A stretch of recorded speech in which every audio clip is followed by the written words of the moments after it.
I'm joined today by the PDC referee and the Winmau Global Ambassador, Huw Ware. Huw, how are you? I'm fine, thank you, Burden. Apart from this raging head cold that I picked up about 3 days ago. I was in London on Monday to film the PDC's Christmas adverts, which is very exciting. It's going to come out pretty soon. And then on the Tuesday, I was coming back home and I started feeling quite sort of under the weather.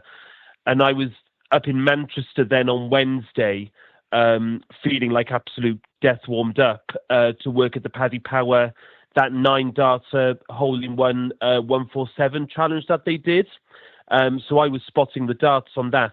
Then went from there straight down to London to work at the O2 Works Christmas Do, which was last night.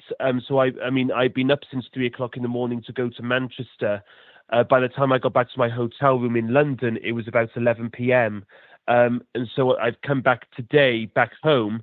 And as I'm walking home, the heavens opened, raging wind and cold and wet. So I think I've made myself ill all over again, Burden, to be honest, which is just fabulous. But hey, I would rather be this bad now than during the Worlds. Let's put it that way. Yes, and I don't blame you for that. I hope you're feeling better in time for Worlds, but it's been a while since we've had you on, and over the past few years, you've become a regular feature in the majors, including the World Championships. You've called multiple big finals, the World Match Play just a few months ago. But what would you say would be the favorite match you've had the pleasure to call so far in your career? You know, it's so difficult to decide one particular game because, you know, there have been games that I've called where there's been a 9-dart finish. So therefore, I mean, the rest of the game may not have been all that great, but of course the game is memorable because there's been a 9-darter in it. There's been matches that I've called which have maybe been the second round of a European Tour event somewhere, but they've both had amazing averages. I've called Lakeside World Championship finals, so that they are important to me because of what the match actually was. So it's very difficult to quantify or to contextualize, rather, one particular game which stands out as my favorite. I suppose, I don't know whether this is recency bias, but I did Michael van Gerwen against Luke Littler in the quarterfinals of the European Tour in Prague a couple of months ago. I think Michael averaged 112 and Luke averaged 110. Well, certainly in terms of standards, that's the best match I've ever called. I mean, I can't think of too many darts matches, Burton, where both players have been over 110. So it just makes me think, well, I don't know when I'm going to get another game of darts like that again, you know? So I would probably, recency bias probably, but like in terms of standards, that is the best that I've refereed from both players. Yeah, no, that was a fantastic match. Now, just in general, what do you do to get ready for a match? Do you have some sort of practice routine, or does it just depend on the event? No, do you know, there's absolutely nothing like that whatsoever. Sometimes I think people think that we must do like sort of vocal warm-ups or mental arithmetic exercises or things like this, but there really is nothing like that at all. I mean, so we get to the venue about an hour before play gets underway. So one of the markers that we have on the team will write up the sheets for the night, which maybe takes about 10-15 minutes. So that's something for someone in the team to do in that hour before we go on stage. But for the referees, there's literally nothing. I mean, we're very lucky that everything is set up for us, you know. We have a great staging crew that rigs everything. All the media team are there, of course, all the PDC team are there. So everything is sort of done and ready. The only thing that we have to do as officials is go on stage and officiate. And that's our job and that's what we do. But there's no sort of vocal warm-ups or mental arithmetic sort of things like this that we go through. Not at all. We literally find our dressing room. We find our room and that's about it, really.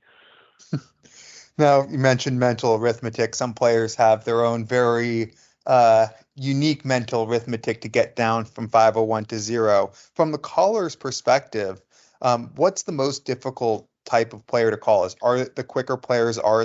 Is it the more unorthodox players, or does it not really matter? I think it's the players that play more on instinct. They don't necessarily have a set way of going.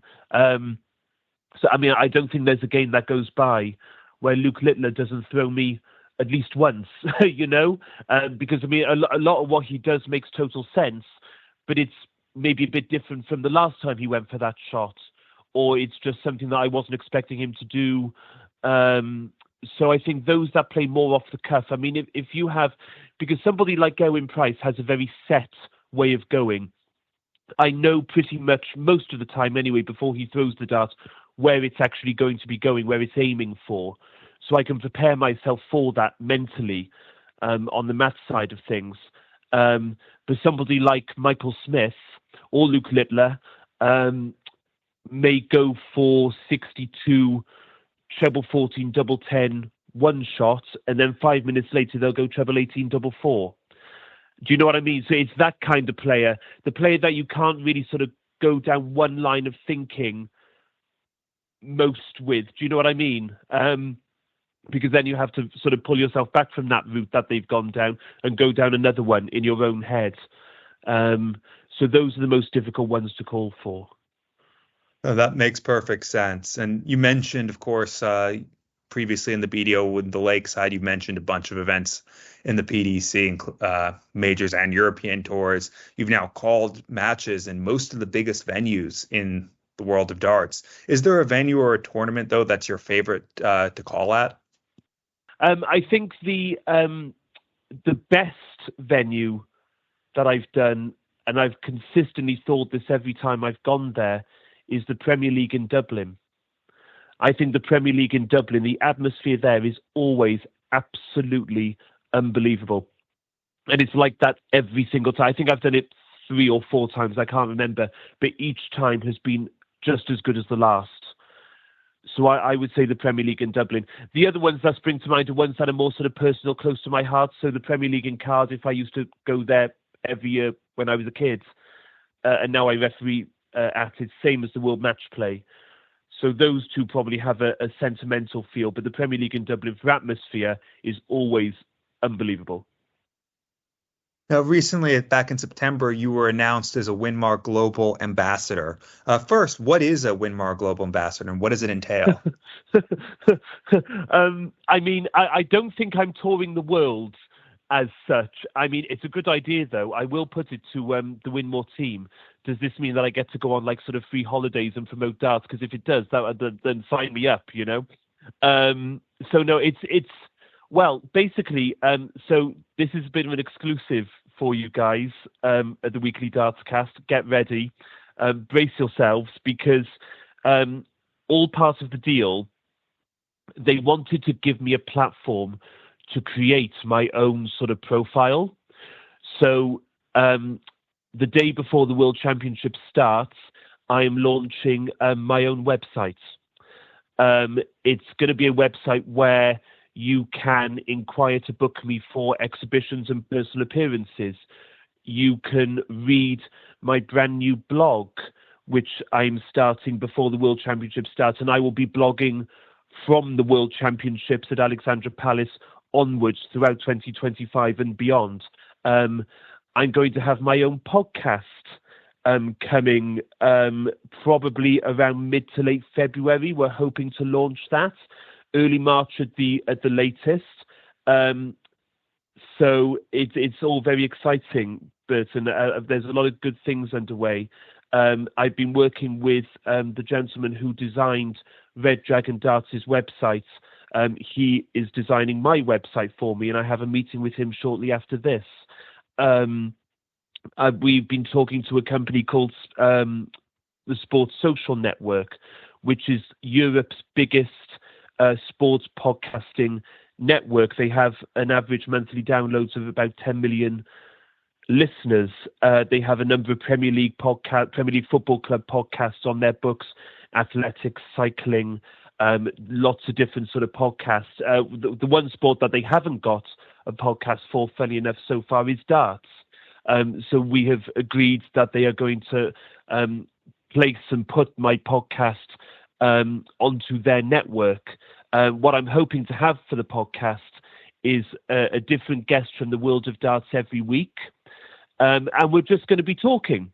We're just going to be talking about anything that sort of comes into our minds. And throughout that conversation will be questions and conversation about their career, their lives, how they got into darts, where they are now in the world of darts, how their form is going, what they're thinking, how the world of darts is changing.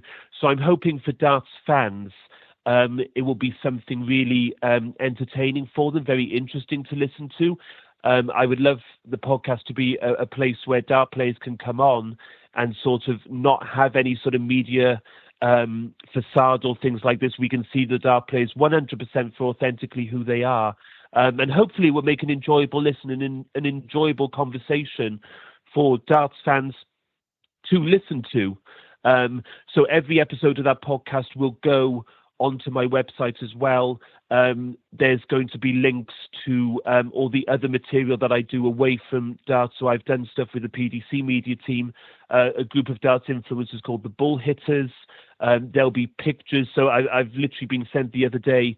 We did something in the Houses of Parliament with Paddy Power and Prostate Cancer UK, with a lot of MPs, and Michael Smith and Fallon Sherrick were there. So I will be sharing stories and blogs about all those kind of experiences, filming the PDC Christmas adverts, and there'll be pictures to accompany all that sort of thing. So I want to give a behind-the-scenes-esque look at the darts world through sort of my perspective, if you like. And all of that will be available on my website, on all my social media channels, on Winmau's social media channels. So I'm very excited, and I hope it's... I just hope I don't sound as nasal as what I do right now. I just hope I'm more kind. I hope I'm better by the time we start filming the first episode. And I sound a bit more engaging than what I do right now, because I'm sounding a bit like Kenneth Williams at the moment. So that's all in association with the Global Ambassadorship, basically. We'll look forward to that. I'll be sure definitely to listen. Are they going to make your own line of darts or your own line of microphones, or is it just more on the media side? You never know. You never know. I mean, let's see. We're hoping that it is going to be a success. I mean, what I want more than anything else, Burton, is for darts fans to be entertained. That's what I want. I want people to sort of enjoy the content that we're going to be producing. And you never know how it's going to go. We don't know how it's going to go, but I hope so. Well, you never know in the future. Let's not rule it out anyway. Well, we'll see that. But let's turn back to the PDC now. When we had you on a few years ago, it was around when the PDC had announced that they'd be participating in Stonewall's Rainbow Laces campaign. Recently, the PDC renewed their support for that. Can you tell your listeners a little bit about Rainbow Laces and how the PDC is involved? Yeah, the Rainbow Laces campaign was a campaign that was going on in sport in the UK for quite a few years before darts got involved in it as well.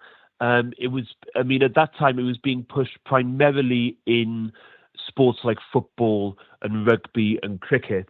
And then it sort of started diversifying out into golf and tennis and all these sorts of sports.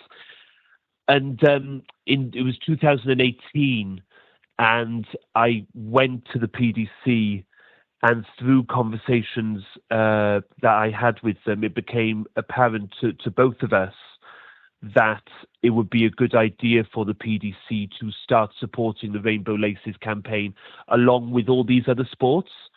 So basically, I mean, what we've done for the last few years is during the 2-week campaign, because it only lasts for 2 weeks, the Rainbow Laces campaign, at the end of November. Normally it overlaps with the Grand Slam of Darts and or the Players' Championship finals. So we'll do things like we'll put the PDC logo on stage in rainbow colours. We will offer rainbow laces and badges to all players and staff members. And that's pretty much sort of about it. And we will do a press release every year as well, showing our support for LGBT+, because the whole idea of Rainbow Laces is to send a message out to LGBT plus people who may not be out in their chosen sport, who may not be confident in their sexuality in their chosen sport, be they players or fans or officials or whoever they may be at all levels of the game. It's to send a message out to them to say that if you were to come out, then you would be accepted.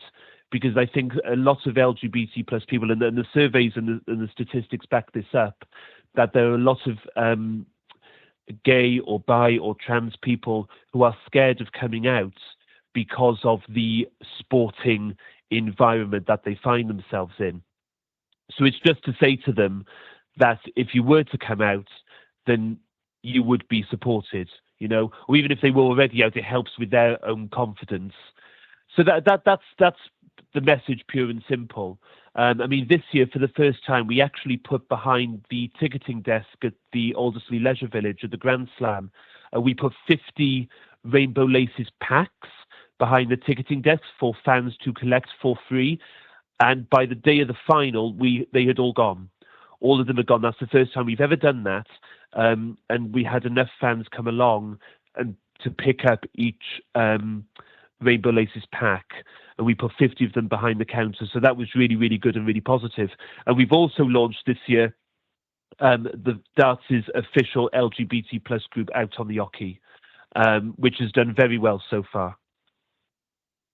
Well, that got me to my next question, the Out On The Oche campaign, which you tweeted about a few weeks ago to champion LGBTQ plus stories in the sport and to work with organizations to ensure that darts is a safe and inclusive environment for all. How did that group come about, and what's the reaction been to it since announcing it? It was an idea that we had along with Stonewall for this year. It was just the idea that, so many football clubs and different sports have official LGBT plus groups now. So it's high time that darts had one as well. It's a group that, like you said, it's what we want to do is to connect LGBT plus people from all across the world, really, to share in each other's stories, to just have a place where people do not feel as if they are sort of alone with this. Because so far we've had about 50 members so far join in about 3 weeks, which I can't believe we've got that number already, Burton, to be honest. And a lot of people have been introducing themselves, sharing their stories and their experiences in darts. A lot of them negative, a few positive. But what everybody has been saying in pretty much all of their posts is along the lines of, well, thank God this group now exists.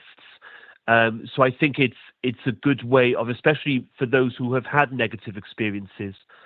One of the things that you feel when you have a negative experience is it can make you feel quite alone, as if you are alone in this struggle within the environment that you are in, because there may not be any other gay people who play in the same pub league as you, in the same town as you, in the same village. But now with Out On The Oche, yes, these people may not live close to you, but you know that there are other people who are there who have also shared in similar experiences, so therefore you are not alone. And also what we want to do in the future is to work with darts bodies from junior darts academies right up to the professional game to try and implement educational tools and inclusive policies and put those in place to make sure that darts is as educated and as well as inclusive as it can possibly be in the future going forward.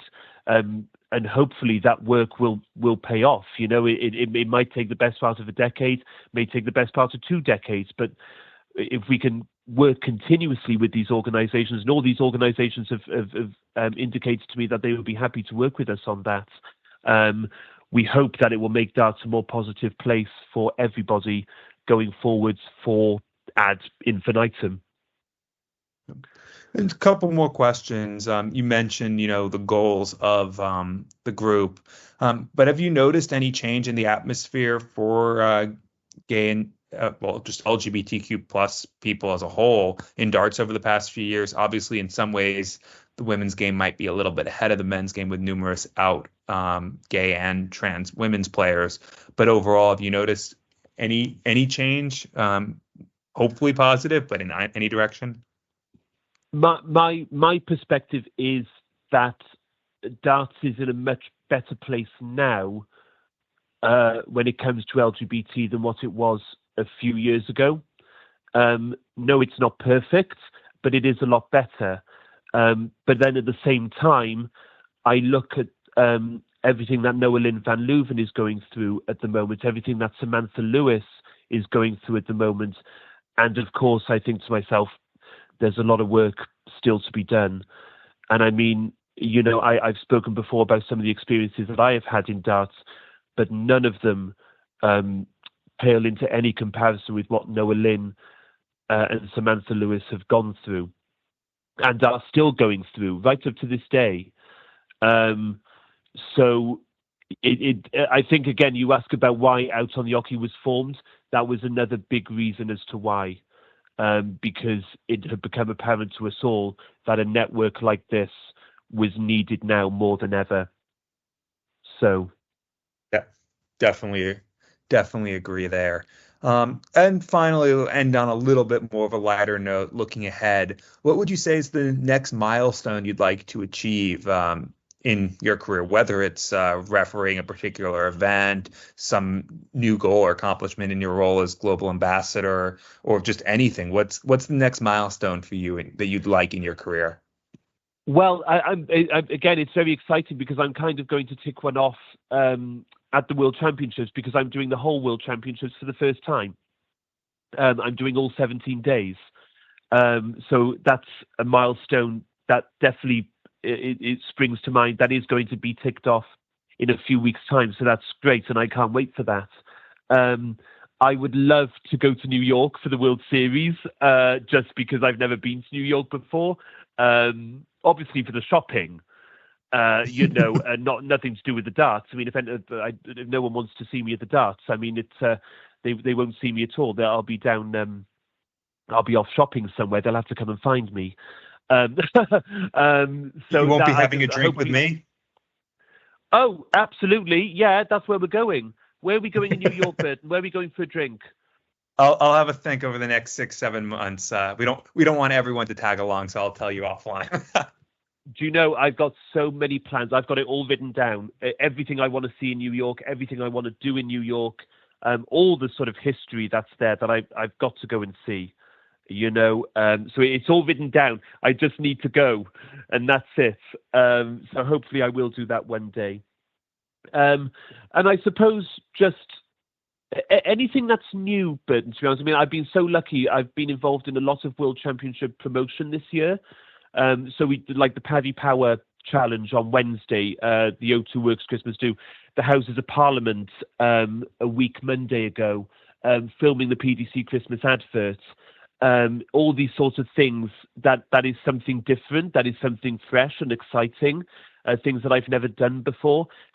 So whether that means visiting a new territory in the world or doing something like going to the Houses of Parliament, anything that's sort of new and different is something that I look forward to. So, I mean, by that same notion, my website, my blog, my podcast, that is all going to be something very new and very different next year. So I can't wait to give that a go. So anything that's new and fresh and different, that's what excites me. Well, we'll look forward to all that new and fresh stuff, not just next year, but at the World Championships at the end of this year. Huw, thank you so much, and best of luck. Thank you. Thanks, Burton. It's always a pleasure, mate. Thank you.